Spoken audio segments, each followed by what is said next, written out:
Puji nama Tuhan. Shalom buat setiap sahabat terang firman Tuhan. Kali ini kita akan memasuki konten yang sedikit berbeda. Yang dulunya terang firman sering sekali mengupload Pak Pendeta Daud Tony. Tapi kali ini saya selaku adminnya ya daripada terang firman Tuhan akan membawakan untuk setiap saudara-saudara yang menyaksikan dalam pembahasan masih dalam spesial brand okultisme ya, ada narasumber rekan-rekan saya, teman-teman saya yang akan membagikan cerita-cerita, pemahaman yang tentunya ada okultisme, ada juga kebenaran yang akan menyelidiki benar atau tidaknya okultisme tersebut. Ya, tanpa panjang kali lebar, inilah teman-teman dan narasumber yang saya hadirkan kepada setiap teman semua. Di sebelah kiri saya ada gua Ezra Syorasi. Dan yang sebelah kanan saya ada iya, tentunya masih lebih ganteng saya daripada mereka berdua, oke? Bersama kami 3 Musketeer. Bersama dengan kami 3 boleh? 3 Musketeer. Trio wek-wek. Ya, hari ini kita akan bahas penting nggak sih ngerti hal-hal yang berbau okultisme. Menurut kalian penting nggak? Menurut siapa dulu nih? Bebas, kalian lah. Yang lebih putih dulu lah. Sweet aja, sweet. Kadang kan yang okultisme ini nggak semua orang bisa terima. Tapi ada fakta yang terjadi, ya kan? Tapi gue pengen disclaimer dulu ya guys ya. Ini semua berdasarkan pandangan kami ya. Pandangan kami, pengalaman kami. Jadi kami memberikan opini berdasarkan apa yang sudah kami jalanin. Menurut gue sendiri ya bro ya. Ya. Penting nggak sih kita sebelum mengerti lebih tepat percaya dulu sama hal-hal seperti itu.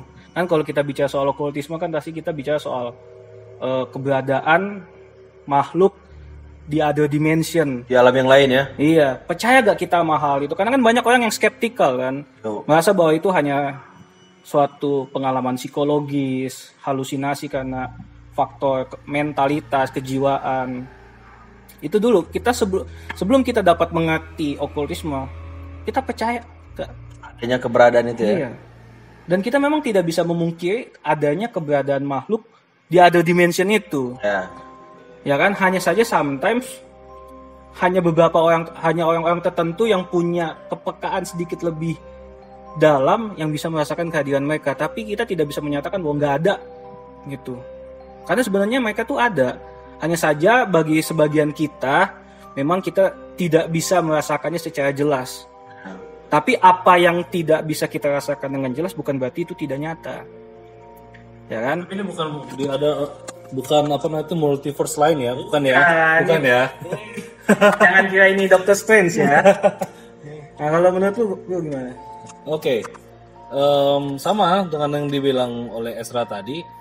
Ya kita tahu dulu, sebelum kita tahu percaya kita gitu. Tapi biasanya kalau orang yang sudah pengen tahu tentang okultisme, ya pasti biasanya dia sudah percaya ada bagian itu kan begitu. Cuman penting nggak sih gitu ya? Ya kalau kita bilang penting, tapi dibilang nggak penting juga ternyata nggak penting juga gitu. Gimana nih? Karena gini bro, kalau kita mau berpikirnya okultisme terus, lah kita punya kehidupan nyata gitu loh. Jadi kayak orang halu nanti ya. Ya kalau kita bilangnya okultisme terus, wah ini nanti kita dikatain gini, wah lu bro, gitu ya kan. Tapi jadi ya kembali pembahasannya, tergantung pribadinya, dia merasa itu penting atau enggak. Kalau dia merasa penting, silakan belajar. Kita nggak mendorong dan juga kita nggak melarang, kan begitu, gitu bro. Iya, jadi sesuatu yang berbau mistis atau okultisme ini terkadang akan menjadi penting ketika mereka ada kebutuhan di situ. Nah, itu dia. Ya kan? Tapi kalau hidupnya adem anyem, kayak jalannya lancar-lancar aja, masalahnya nggak ada, kan? Masalahnya ada tapi bisa dihandle semuanya lah. Baru masalah percintaannya juga aman, keluarganya juga aman, bisnisnya aman. Nah, mereka nggak terlalu tertarik tuh sama hal-hal yang berbau okultisme, hal-hal yang mistis ya kan. Tapi ketika mereka kayak mau diserang orang nih, ternyata lawannya pakai okultisme, hal-hal yang mistis. Ya di situ penting, masa Nah, penting. di situ dia pasti akan datang tuh cari juga siapa nih dukun paling kuat, ya kan? Betul. Ilmunya yang paling kuat dia datangin. Pendeta paling rohani ya kan. Kalau dia mau datang ke pendeta. Kalau dia mau datang ke pendeta. Masalahnya kan nggak semua orang yang berurusan dengan okultisme mau datang ke pendeta, coy. Misalnya ke dukun ya. Ya itu dia. Karena kadang ada juga kan dari paham ajaran sebelah, Iya. kayak ada jin suci, jin yang udah bertobat ya kan? Jin baik. Kan ada jin yang udah bertobat ya kan? Kalau kita bilangnya ada dukun putih, dukun hitam Dukun gitu ya. putih, dukun hitam ya kan? Nah, menurut kalian ini gimana nih? Masa ada ilmu putih, ilmu hitam, padahal kita tahu ini dari setan gitu kan, dulunya jin. Kita tahu lah hal itu tentu bukan dari Tuhan ya kan. Tapi bagaimana menurut kalian bisa menolong setiap teman-teman yang menyaksikan ini untuk mengerti akan hal ini, bahwa ilmu hitam, ilmu putih ini gimana sih untuk kita bisa mengerti dengan benar, biar orang tuh nggak mudah dibodohin sama kaum praktek-praktek mistis gitu ya. Gitu. Bagaimana menurut duluan? kalian? Siapa duluan? Bebas. Nah, kalau gue ya, ini gue dulu lah. Oke. Kan udah tadi. Nah, kalau gue mikirnya gini, ilmu hitam, ilmu putih itu kan penyebutan ya. Iya. Ya kalau gue berpikirnya di awal-awal ya, awal-awalnya gue pikir gini, oh ilmu hitam, ilmu putih itu mungkin orangnya yang satu putih, Enggak. yang satu hitam. Itu pemahaman gue, coy. Pemahaman gue waktu masih apa namanya tuh Oke. bocah gitu. Ya, kan. ya. Kayak kita sekarang ya, kalian ilmu hitam lah. Ya gitulah. Ya kan? Ya gitu kan. Terus gue juga mikirnya gini. Kebetulan pernah gue waktu masih anak-anak ketemu buku tulis yang warna hitam. Ditulisnya pakai warna emas gitu. Nah, gue pikirnya juga gini. Oh, ilmu hitam itu kalau dia tulisnya di kertas warna putih itu jadi ilmu putih. Tapi kalau dia di kertasnya di warna hitam, oh ini ilmu hitam gitu. Pemikirannya begitu. Loginya seperti itu. Bukan analogi, itu pemikiranku di awal. Pemikiranku di awal gitu. Tapi kembali, setelah mengerti sekarang, ada nggak sih dukun putih, dukun hitam? Itu kan begitu kan? Orangnya mungkin ada yang putih, mungkin. Ya. Benar nggak sih kayak Tuhan tuh berkenan adanya dukun putih Nah, ya kan? kalau Ilmu putih. kalau apa dari pemahaman yang saya punya itu nggak ada. Setan ya setan, nggak ada setan itu baik, setannya itu jahat. Namanya pun setan. Iya. Iya kan? Iya. Nah pemikiran simpelnya gitu, bukan ada ilmu hitam, ilmu putih. Karena bicara ilmu hitam, ilmu putih ini udah terlalu sering dianggap sebagai, oh ini karena dia baik, ya boleh gitu. Akhirnya kita apa? Kita kompromi. Tapi kita harus batasi diri kita, ini dari Tuhan, ini dari setan. Karena bicara ilmu yang bersifatnya okultisme kan begitu kan. Nah gitu dari gua. Oke. Jadi itu menurut lu ya. Nah, gue sebenarnya juga setuju sama Mira bahwa nggak ada itu yang namanya yang berasal dari si jahat itu baik, ya kan? Karena kalaupun dia baik, kita bicara dari sisi kekristenan aja lah ya. Gue nggak berbicara dari sisi agama lain atau kepercayaan agama lain, tapi dari sisi apa yang gue yakini sebagai seorang Kristen adalah bahwa baik di mata okultisme, di mata kita manusia, tapi belum tentu benar. Nah itu dia. Karena kita teman-teman mesti gini bahwa karena kan putih pasti selalu cenderung yang baik kan, ya, kalau yang hitam selalu cenderung yang jahat. Tapi ini kita berarti bicara soal baik dan buruk. Nah dari sisi kekristenan ya, apa yang baik itu belum tentu benar. Tapi kalau yang benar itu sudah pasti baik. Sekalipun itu nggak baik buat kita. Walaupun itu sakit. Iya, sekalipun itu sakit buat kita, tapi kalau itu benar, pasti ujungnya juga akan mendatangkan kebaikan. Kenapa itu terlihat sakit? Ya karena kembali lagi sudut pandang manusia, ya kan selalu ngaco, ya kan sudut pandang kita ini selalu ngaco. Lalu yang kedua bahwa hitam dan putih. On frame dong, on frame. Oh iya, aduh. Enggak on frame. Iya, aduh. Nggak pede banget tahun jomblonya. Jangan gitu dong. Oke, lanjut ya. Bicara dukun hitam dan dukun putih. Kalau berdasarkan kepercayaan di luar sana, kan bicara soal dukun putih adalah mereka yang menggunakan kekuatannya tanpa mengorbankan manusia. Tapi kalau dukun hitam adalah ilmu yang mengorbankan manusia. Tapi benar kata Mira, pada akhirnya di dalam dunia ini hanya ada dua sisi, sisi Allah atau sisi roh jahat. Tidak peduli kamu mau melakukan itu tanpa mengorbankan manusia atau kamu mengorbankan manusia, selagi kamu di sisi kegelapan dan bertentangan dengan ketuhanan, agama apapun kamu, kalau itu bertentangan dengan ketuhanan, kerohanian, itu udah salah. Simpelnya kayak negara Pancasila, ketuhanan yang Maha Esa. Ini ya, kita ini negara ketuhanan. Maka segala sesuatu yang tidak sesuai dengan hukum ketuhanan, itu udah nggak benar. Jadi nggak ada istilah dukun putih, dukun hitam, dukun baik, dukun nggak baik. Segala sesuatu yang berasal dari roh jahat, itu adalah kejahatan. Dan segala sesuatu yang berasal dari Tuhan, itu adalah kebaikan. Hanya ada dua sisi di dunia ini, ada sisinya Allah, sisi Tuhan, sisi ketuhanan, atau sisinya jahat, setan. Bahkan ketika dia berkata, aku berdiri dari kakiku sendiri, sebenarnya dia ada di posisi dia tidak percaya Tuhan, kan begitu kan? Ya. Berarti ada di posisi Dirinya sendiri. setan dong, kan lebih tadi. Iya, ya. Tapi kalau lagi gini, kan kalau dukun putih kan cenderung buat baik tuh. Ya, Kan baik-baik dianggap begitu ya. seakan-akan itu dari Tuhan. Ya. Ya kan? Tapi kalau teman-teman telusuri, teman-teman tanda tanya, ilmunya dapat dari mana? Nah, Ilmunya dapat dari mana? Kan untuk kebaikan. Bukan apa yang dia lakukan, Iya. tapi dapatnya dari mana sumber kekuatan itu? apa itu kan istilah dukun putih, dukun hitam ini kan Karena karena kita berpikir oh ini karena baik, karena dia perbuatan berbuatan, ya. ini dia nyantet, ini obatin santet gitu kan. Tapi ketika kita lihat lagi, mengkerucut lagi, dapatnya dari mana? Dasarnya itu. Dasarnya dari mana? Kan begitu. Betul.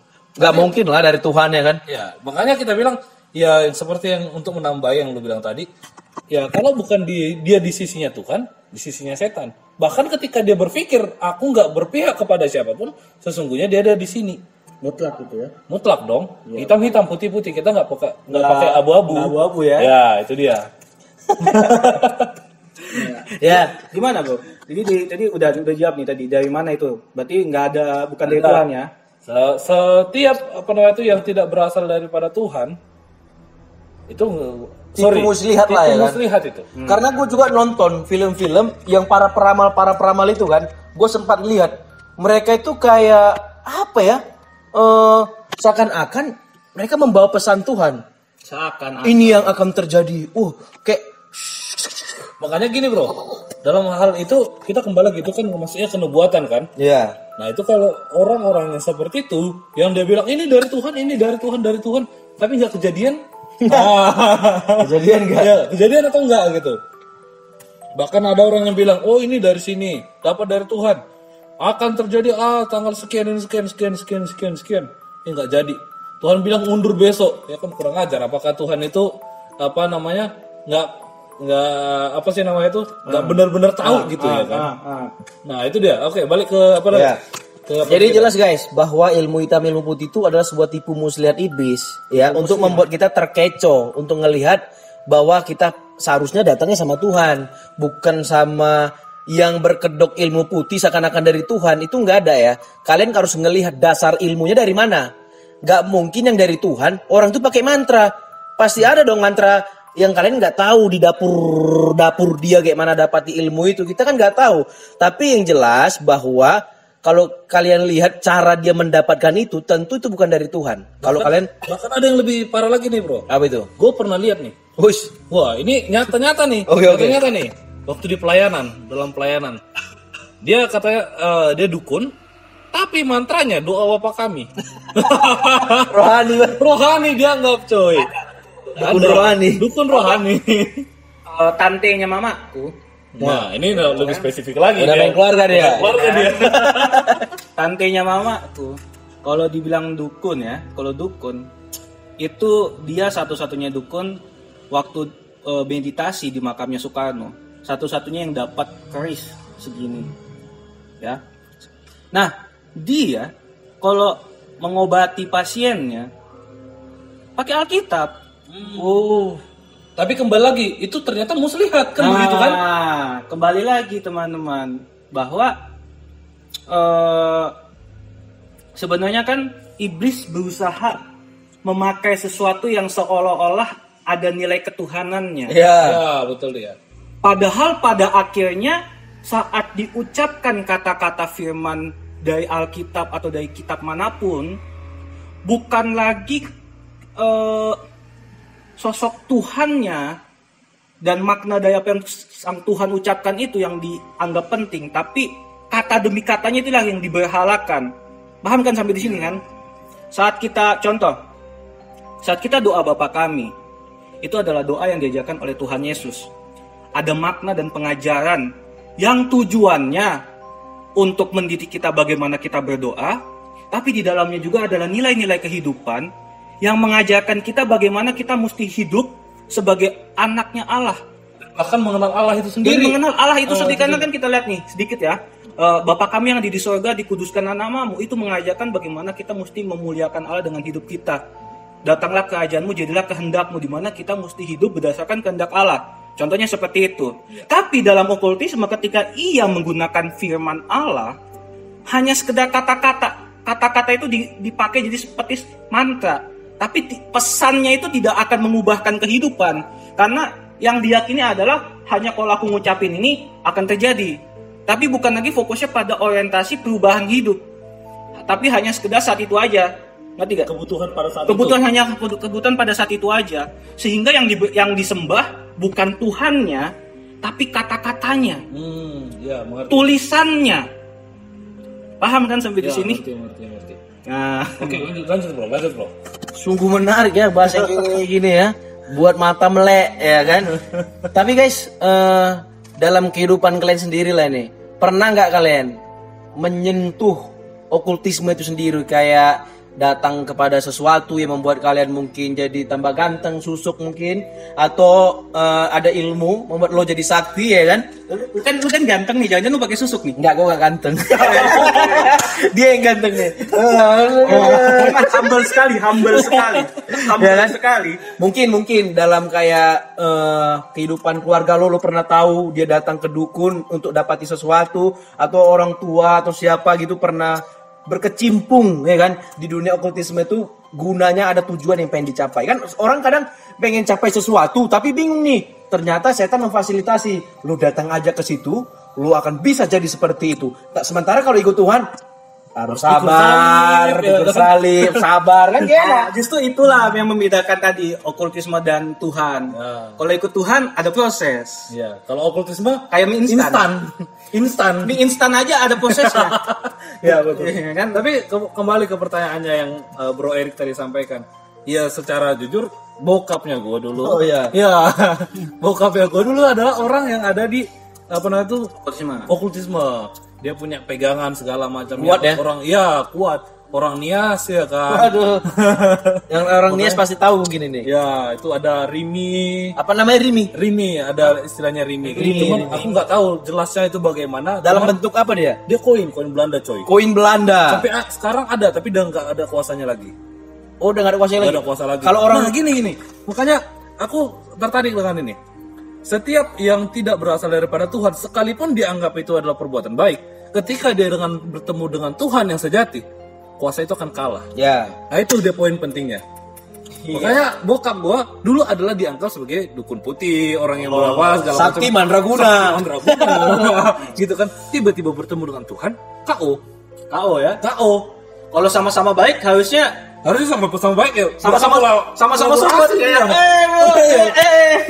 Kolaborasi. Tapi kalau kalian pernah dengar kesaksian Dautoni, itu pendeta ditebas semua sama dia. Pernah kan?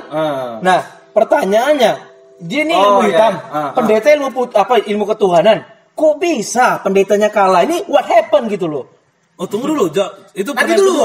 Dia kan belum jawab. Oh iya, sorry. lanjut. Ini seru nih. Nah, dari lu sendiri lah. pertama, gak usah jauh-jauh nih di belakang kita nih. Aduh, kameranya nggak bisa kelihatan. Nanti kita rekam. Ini di atas ini nih ada apa nih? Ada foto leluhur gua. Ini nenek moyang lo? Yoi. Opung. Ya. Opung ya. Buyut. Jadi opung secara okultisme harusnya ya opungku tadi ya. Nah, secara okultisme harusnya itu turun ke gua. Apa itu? Apa Ilmu apa nih? Ceritanya kan Ilmu kejombloan. bukan itu dong. Enggak ya. Lagi bahas okultisme. Siap. Biar ringan dikit ya kan.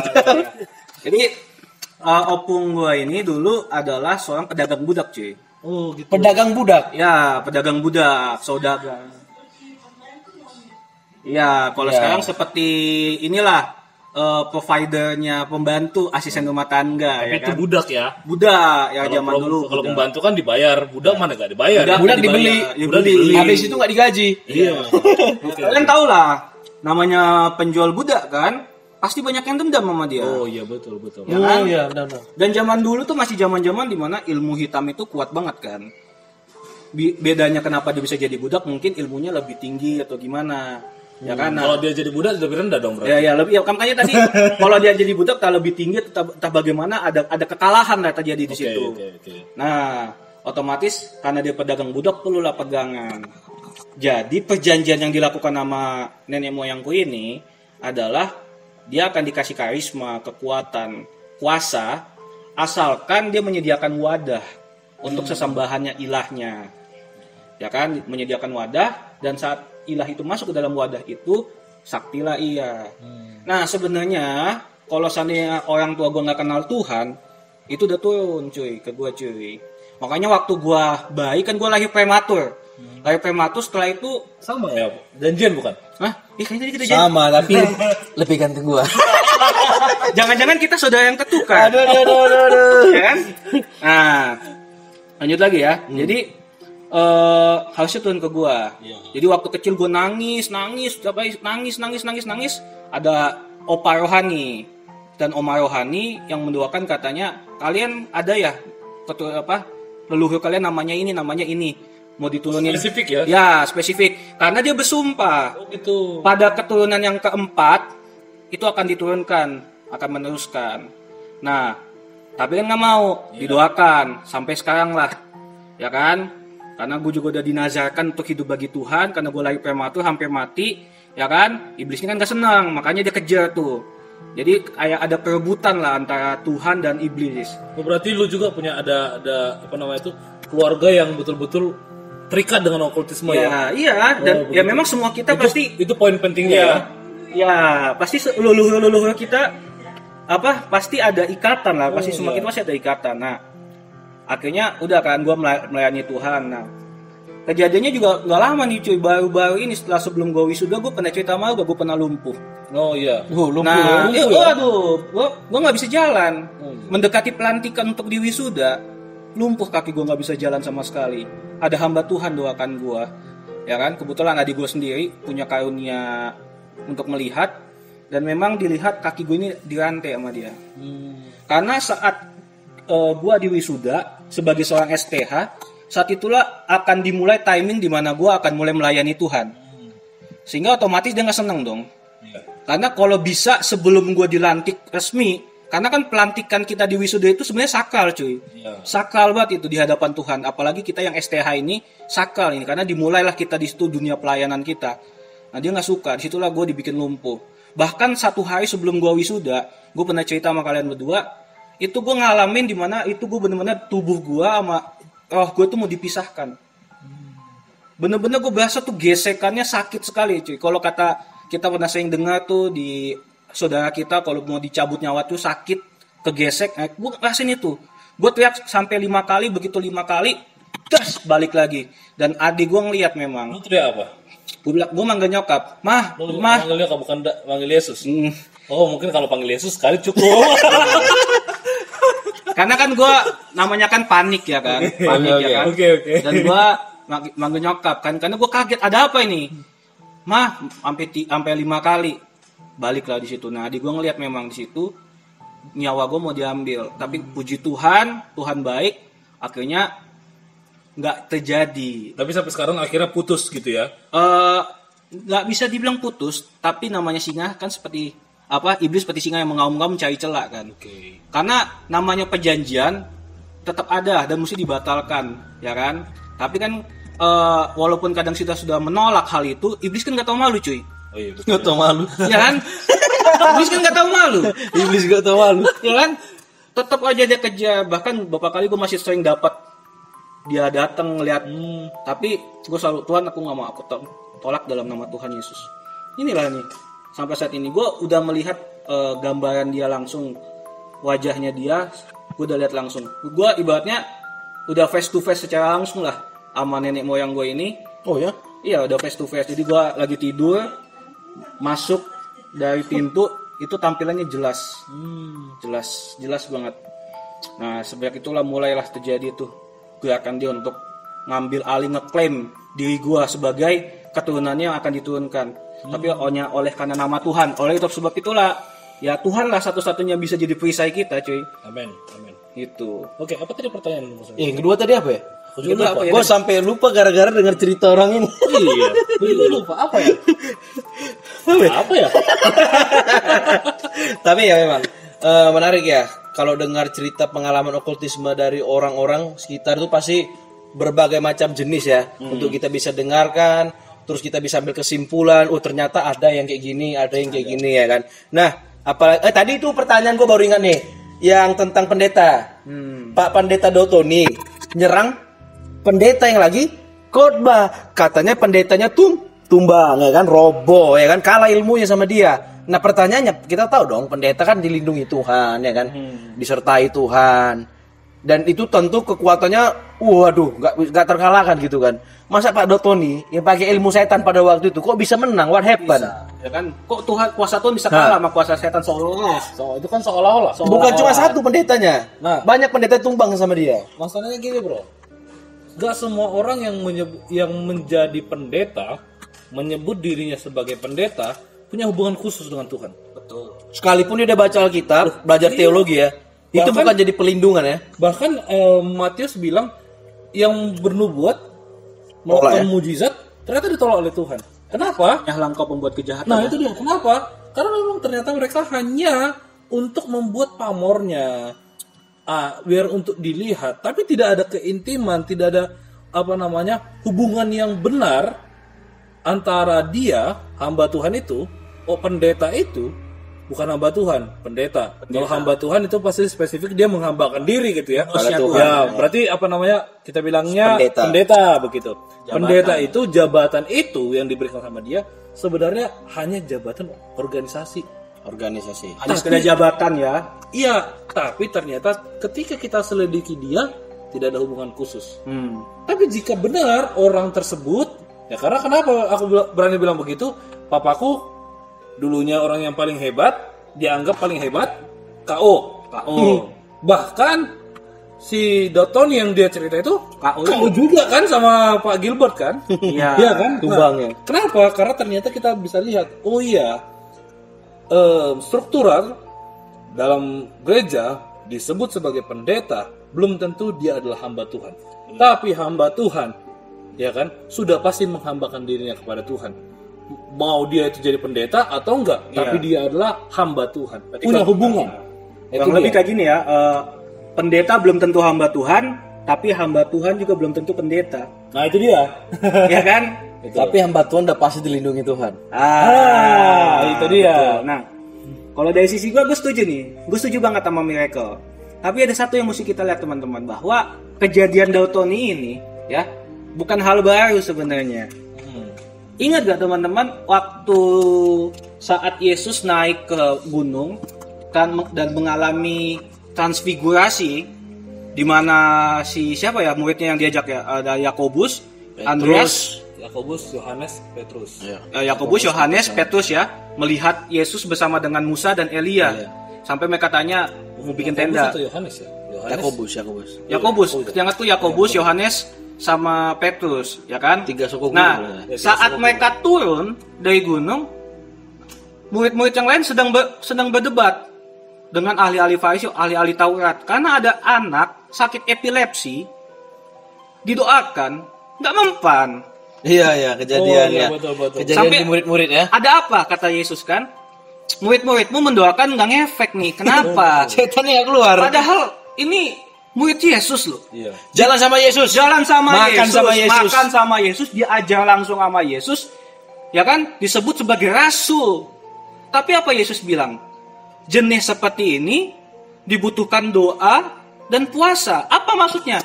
Dibutuhkan keintiman. Iya. Ya. Lalu peristiwa anak-anak sekewan disebut demi nama Yesus, setannya ngomong apa?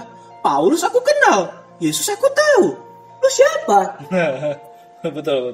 Nyambung dengan yang Miracle bilang, aku tidak mengenal engkau. Ya. Karena tidak ada keintiman di dalam Kita Tuhan. bilang sih tadi. Iya. Ya, tadi kan barusan yang lu kutip, yang lu kutip. Ya. Memang susah teman-teman ngomong sama mahasiswa-mahasiswa teologi ini ya. Ya, Biar nggak terlalu berat juga iya, pembahasannya. betul. Tugas kalian lah itu yang jenaka-jenaka. Iya, betul. Ya. Nah, kan dibilang, setannya bilang, kamu siapa? Itulah makanya teman-teman jangan merasa bahwa kamu percaya Yesus saja itu udah cukup untuk menangkal segala serangan roh jahat. Enggak cukup. Diperlukan hubungan dan keintiman. Karena saat kamu hubungan dan intim dengan Tuhan, roh kamu kuat. Roh kamu kuat, setan pun kalah. Dan ayat yang mengatakan roh yang ada di dalam diri kamu lebih besar daripada roh yang ada di dunia ini berlaku bagi setiap kita yang intim. Ya kan? Kalau nggak intim, apanya yang besar? Kamu nggak pernah membangun hubungan kamu dengan Tuhan. Betul. Sama kayak handphone, nggak pernah diupdate sistemnya. Ya kan? Bagaimana bisa mutakhir? Iya. Antivirus bagaimana dia bisa melawan virus kalau dia nggak pernah diupdate? Mesti diupdate. Saat kita intim, kita diupdate. Ada barrier khusus itu. Jadi jangan salah kaprah teman-teman. Dalam nama Yesus, jangan sok-sokan dulu. Lu intim gak sama Tuhan? Berarti nggak cukup dalam knowledge tahu ya kan. Yesus itu Tuhan, ya I know gitu. Iya. Tapi lebih intim lagi harus ada hubungan dengan Yesus. Penyerahan. Tapi bukan Yesus yang ada di Pemain bola. Yesus nafas. Bukan Yesus nafas atau Yesus orasi, bukan. Harus Yesus Kristus Tuhan. Iya. Sang juru selamat kan begitu. Karena bro, setan pun percaya Yesus itu Tuhan, setan pun tunduk sama Yesus, tapi tidak ada kedekatan. Karena itu kembali lagi yang selalu kami bilang Erik ya. Kita selalu khotbah itu menjadikan Tuhan selayaknya dia Tuhan. Memperlakukan dia sebagai Tuhan.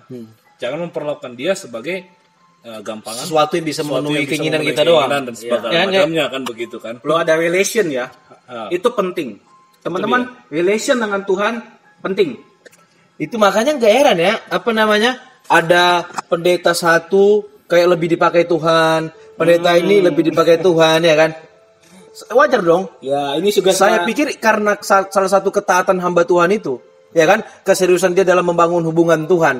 Pasti ada sesuatu yang berdampak. Menarik nih yang bilang tadi. Itu di next project boleh ya? Boleh. Penasaran. Tapi menarik ini. Ya itu ya. Oke, Ya, lanjut. Nah. Tentang okkultisme lagi tadi. Kok udah bicara tentang okkultisme ini capek gitu. Kalau kalian lihat di YouTube tuh banyak kali, ya kan? Apalagi kalau udah okkultisme yang keluar nongolnya Pak Daud Tony, ya kan? Karena memang negeri kita ini suka yang mistis-mistis. Nah, itu pula. Ya. Betul. Kok di luar negeri nggak laku? Nggak laku. Karena mereka skeptikal dan logikal. Nggak percaya Tuhan juga. Sangkin logiknya. Makanya kita tadi juga bilang, kalau dia pun berpikir dia ada di tengah-tengah, tidak percaya Tuhan, tidak percaya iblis, sesungguhnya dia sedang berada dalam sisi iblis.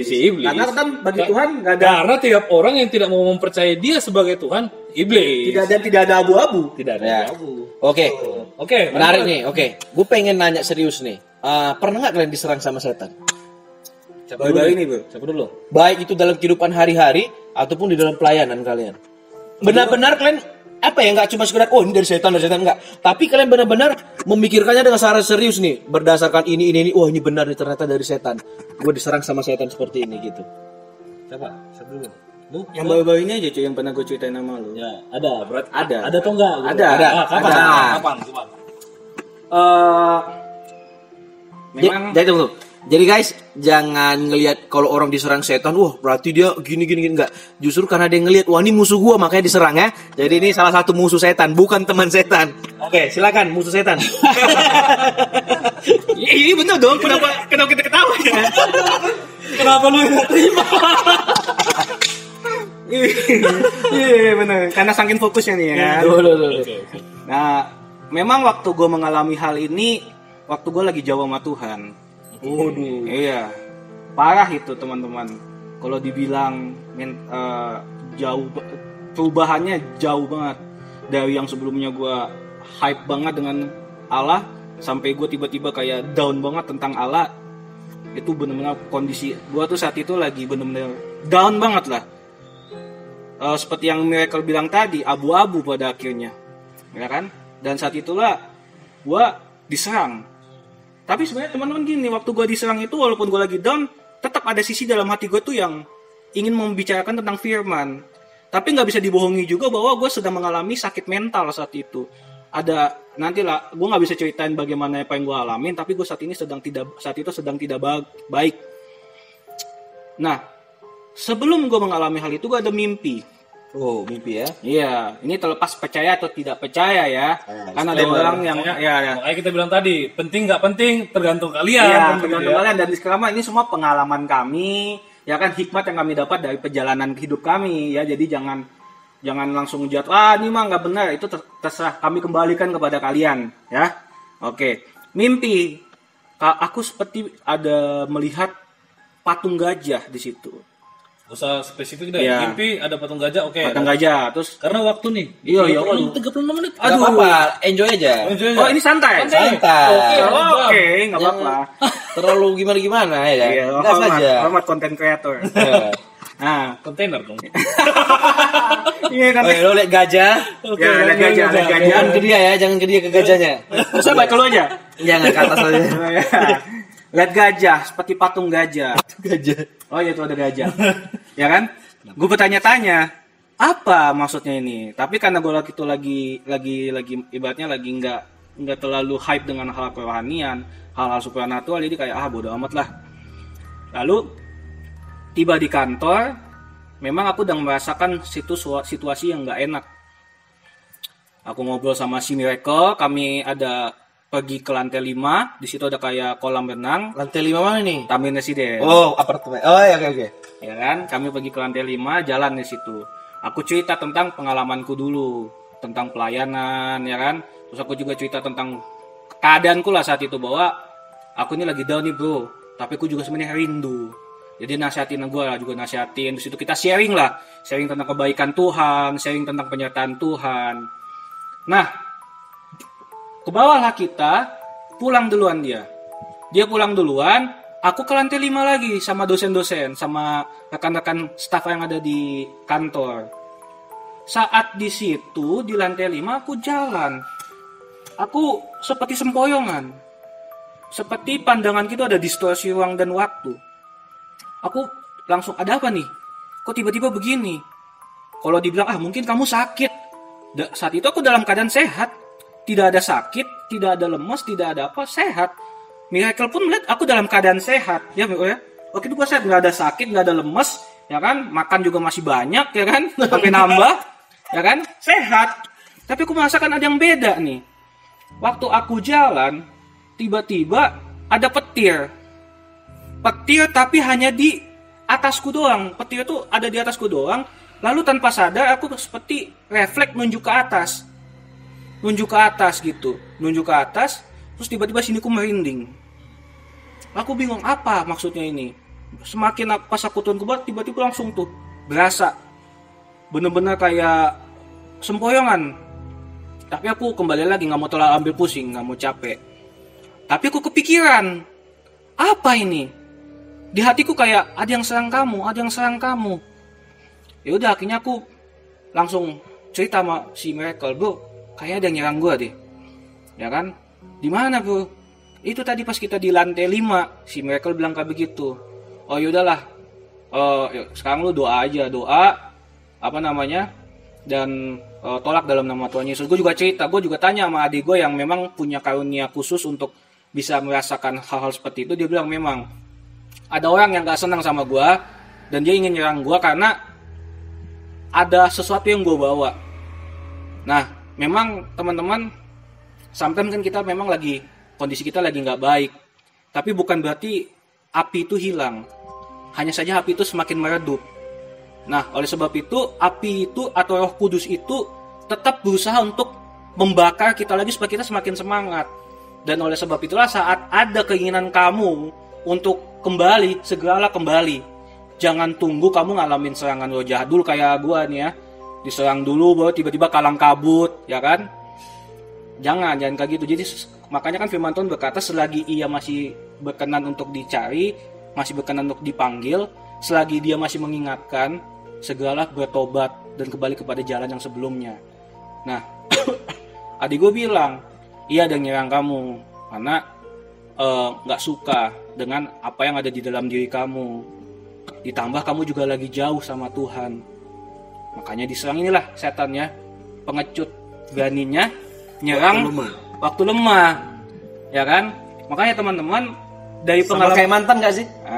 Jadi gitu dong. Ya kan? Nah, makanya teman-teman gue cuma mau ngingetin bahwa jangan pernah kendor hubungan sama Tuhan. Karena saat kamu kendor, saat itulah iblis bisa masuk dan menghancurkan hidup kamu. Aku bersyukur masih dikelilingin sama teman-teman yang hebat ini. Masih dikelilingin sama keluarga yang masih bisa menjagaku di dalam jalan yang benar. Sehingga apiku tidak benar-benar mati pada akhirnya. Berarti harus ada komunitasnya begitu ya. Harus ada orang-orang yang jadi support sistemnya gitu ya. Walaupun kamu orangnya Support system. Ya, walaupun kamu orangnya introvert, tapi tetap kamu butuh orang lain yang bisa mensupport kamu. Kamu nggak bisa hidup sendiri, kamu nggak bisa jalanin hidup kamu sendiri. Kamu butuh orang yang bisa mengarahkan kamu kepada hal yang baik. Karena gue waktu itu cerita sama Miracle, ya bro ya, gue nggak bisa jalanin ini sendiri kalau nggak ada teman-teman yang bisa selalu ngingetin gue, ya kan, yang nge-backup gue. Jadi jangan pernah melonggarkan hubungan kamu sama Tuhan. Itu sih. Kalau lu sendiri gimana, bro? Nah, gue sendiri malah sedikit lucu nih cuy. Gimana tuh? Kalau lu kan lagi masa-masa lagi di bawah gitu. Nah, kan. lagi di bawah. Ini kami beda. Gimana? Ini kami lagi di pelayanan. Hah? Ya, ketika lagi pelayanan. Layanan. Bahkan kami pernah itu waktu di gereja, itu kami lihat santet. Aduh, Beneran santet. gimana bentuknya tuh? Kayak kilat. Dan itu bukan cuma satu orang. Tapi kami jadi di gereja itu ada dijelasin kita ya, supaya teman-teman bisa jadi di gereja itu, gitu. di gereja itu kan dia seperti letter T gitu, bro. Letter T di gereja di Medan, cuy. Ya. Ya kan letter T. Jadi pelayan-pelayan itu ada di sebelah sini, di sebelah kanan mimbar. Sebelah kanan mimbar. Terus hari itu lagi ada pelayanan. Oke, pelayanan. Tiba-tiba kilat. Semua lihat. Kami lihat semua. Semua pelayan di situ lihat. Beberapa orang dari jemaat pun melihat. Buktinya sampai itu apa sih namanya? Kipas angin. Kipas angin itu terangkat, cuy. Kipas angin itu sampai terlempar. Itu berkali-kali sampai kipas angin itu sampai sekarang nggak bisa dipakai lagi. Rusak, hancur. Hancur. Setan. Bukan kalau dibilang apa namanya? Kalau dibilang Cidori lah ya. ya Kichidori. Nonton Naruto. Naruto pasti tahu nih. Kalau apa namanya? Kalau itu dia efeknya dari listrik, ya kan? Kalau itu efeknya dari listrik, maka otomatis nggak bisa hidup kan? Tapi ini begitu dia hancur, tak apa sih namanya tuh? Kipasnya, itu kan kipas kan udah gini kan? Apa itu ada apa namanya? Apa sih namanya? Baling-baling. Iya, baling-balingnya gitu kan. Itu udah rusak gitu kan.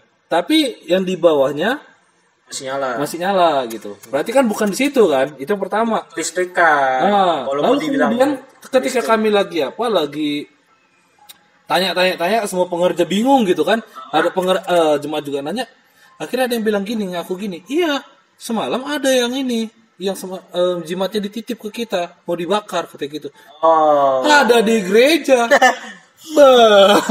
Setannya nggak demen. Setannya nggak demen. Lagi beritaan firman Tuhan.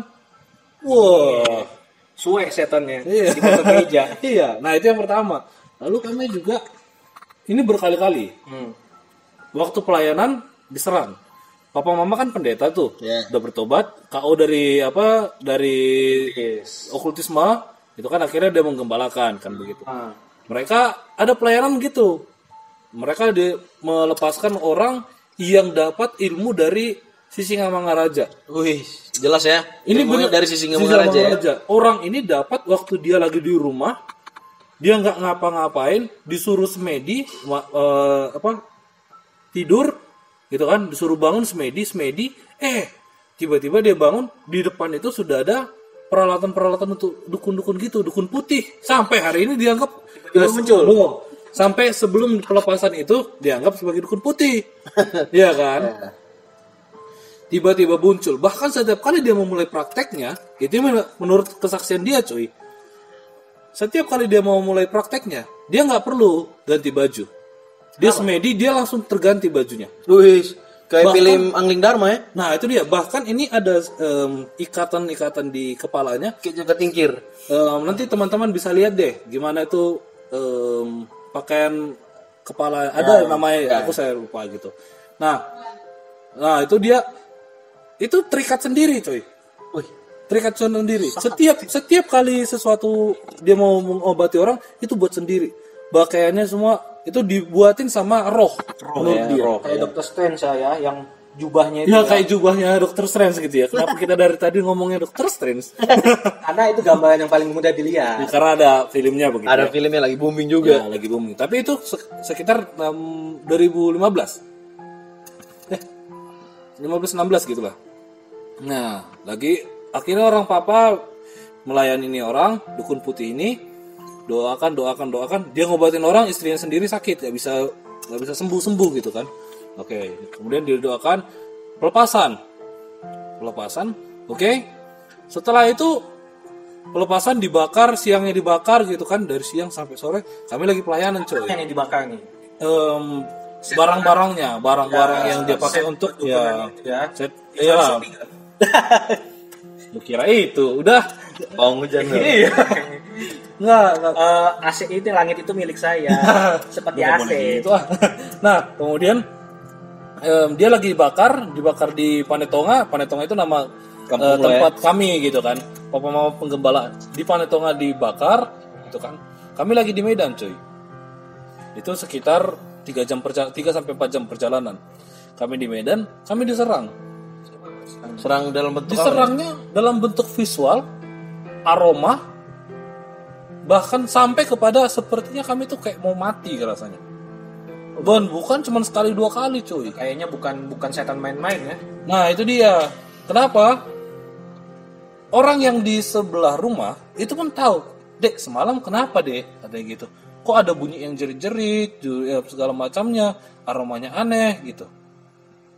Nah, akhirnya saat itu kami memang hanya beberapa orang di rumah, tapi orang di sekeliling rumah kan kebetulan kalau rumah di Medan itu kan dari kiri kanannya ya nggak terlalu berjarak kan begitu. Ada yang nanya. Kebetulan itu aku lagi di depan itu ada jual apa, Bro? Ada jual apa? Nasi lemak apa namanya? Nasi uduk di depan rumah itu. Nah, dibeli situ dibilang gini, kenapa yang teriak-teriak gini segala macamnya? Oh, suaranya Kedengaran. Bahkan aroma busuk keluar. Yang teriak bukan kalian tapi. Kecium. Yang teriak bukan kalian. Bukan. Tapi kemudian memang pada saat itu kami memang itulah masa kami mengalami pertobatan. Setelah itu, setelah aroma busuk hilang, aromanya harum banget katanya gitu. Enak, nyaman. Itu pakai parfum apa sih, Dek? Katanya gitu. Parfum loh, dianggap parfum sama orang-orang yang dari saudara kita kan begitu. Nah, akhirnya ketika kita melihat itu bukan hanya orang yang sedang mengalami down yang diserang oleh iblis, bahkan orang yang sedang melayani pun itu diserang oleh iblis. Ya, terakhir yang kita pelayanan ya, Kalimantan. Ya. Dia dulu adalah tentara Dayak yang membunuh orang Madura. Perang Dayak Madura. Tahun 98 ya 97 gitu ya. Makan berapa jantung manusia nih? 15 atau berapa? Kayak belasan gitu lah ya. Belasan ya. Akhirnya dia bilang, aku mau apa? Mau lepaskan. Wah, aromanya busuk banget ya, Bro ya. Iya. Tapi nggak ada manifestasi yang aneh-aneh nggak. Cuman mental doang dia. Cuman ya kami bersyukurnya nggak capek gitu ya dalam nggak kayak berteriak-teriak, gaya kaki ngang gini ya. Jurusnya keluar ya. Tapi memang puji Tuhannya waktu itu kita doakan pujian penyembahan, puasa juga kami tim. Itu dia nggak ada manifestasi aneh-aneh, tapi aromanya setelah ditanya lagi dia ternyata bilangnya sering mandi di bawah jenazah katanya gitu. Iya, ada pokoknya tahap apa deh. Ada banyak hal di dia. Dia yang dulunya berhari-hari nggak bisa capek, nggak akan capek-capek kalau dia kerja, kebal lah segala macamnya gitu. Tiba-tiba ya itu lagi kembali lagi dia dikembalikan kepada manusia kan. Setelah itu dia kebetulan dia jaga di sawit ya. Sawit udah. Setelah dari saat itu satu hari aja dia satu kali shift dia sudah capek. Tapi sebelumnya, sampai gua aja tengah malam diajak untuk dia ke hutan cuma nyari ular. Yuk ikut om nyari ular. Nggak kerjaan om aja. Nyari ular tengah malam. Terus dia datang dia. Dia datang habis itu gua masih teleponan tuh waktu tengah malam kan. Gua tanya, "Om, mana ularnya?" Nggak ada yang berani keluar, bah. Buset. Ular aja nggak berani sama dia. Hah? Sampai gue pernah juga nangkap ikan sama dia, lu ngajar anak-anak di sana kan. Betul, anak-anak. Jadi gue ikut mancing, nangkap ikan sama dia. Dia masuk ke lubang tangannya. Lubangnya itu kayak horor gitu. Bisa kemungkinan ular. Jadi gue bilang, "Oh, hati-hati nanti ada ular." Dibilang ya, "Gak apa-apa, bah. Nanti kalau gigit ularnya yang sakit," katanya. Buset. Gue juga heran, rupanya diceritain ternyata dia ada ilmu kebal dari masa lalu dia, dari nenek moyangnya, ya kan? Iya. Tapi kembali lagi, pada masa kita pun sedang ada dalam pelayanan, kita bisa diserang. Pada saat kita sedang lemah pun, apalagi lagi lemah, bisa diserang. Dan serangan setan itu teman-teman nggak selalu kayak visual. Nggak selamanya visual. Sometimes kayak gua tadi kan seperti ada kilatan. Terus sometimes juga banyaklah hal-hal yang seperti ada bau semerbak, ada kilat juga. Bau semerbak, bau busuk cuy. Bau busuk ya. Semerbak bau itu setelah setelah itu ya. Kami menang. Ada bau busuk, gitu, ada kilat ya. Tapi sometimes apa kalau cuma kilat apa sih kan? Mungkin teman-teman nanya kalau cuma kilat, ya kilat doang apa? Terus apa diserangnya gitu? Ya kadang serangan iblis itu nggak semata-mata langsung diserang, langsung kolaps mati atau gimana ya kan? Ada yang begitu, ada yang begitu. Tapi sometimes itu dijangka panjang. Nah itulah tadi kalau seandainya kita kalau kita tadi dalam keadaan lemah, kita nggak cepat-cepat balik kepada jalannya Tuhan, itu kan akan ada efek setelahnya. Dan kalau kita tadi dalam pelayanan kita nggak cepat-cepat langsung covering lagi di dalam Tuhan, itu juga bisa kena efeknya. Oleh sebab itulah memang pelayanan okultisme ini bukannya pelayanan okultisme sih, dalam menjalani hidup kita di dunia ini nggak bisa main-main sih teman-teman, karena ini pengetahuan juga buat teman-teman ya, antara kita di dalam Tuhan dengan mereka yang di dalam setan secara alam roh itu lihat-lihatan. Gue juga pernah waktu itu gue adalah salah satu leader youth di pendoa.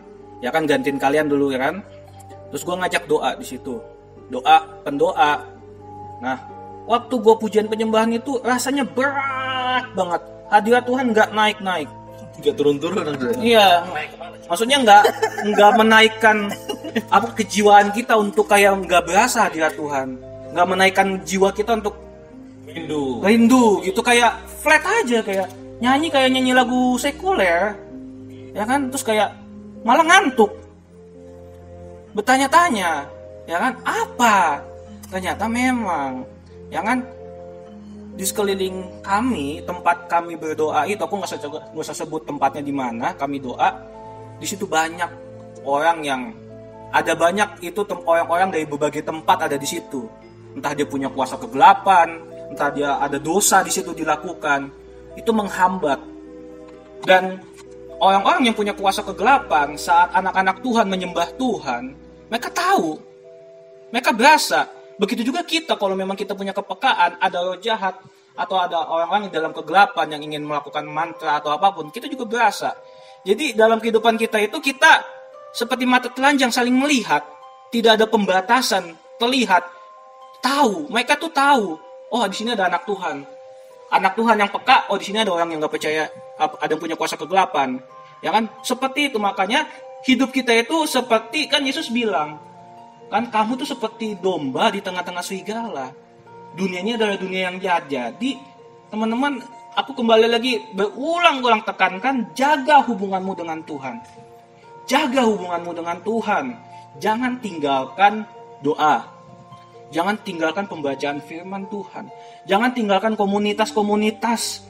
Jangan tinggalkan teman-teman kamu yang punya vibes positif. Dekatkan dirimu kepada mereka sehingga jiwamu menjadi kuat, sehingga jiwamu diupdate. Benar gak teman-teman? Seperti itu, bro. Ya udah sih. Lanjut. Oke guys.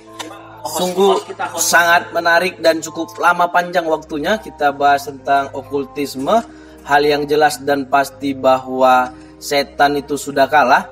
Seumpama dalam Alkitab bahwa setan itu sumpama seperti ular, kepalanya udah dipenggal oleh Tuhan di atas kayu salib ya.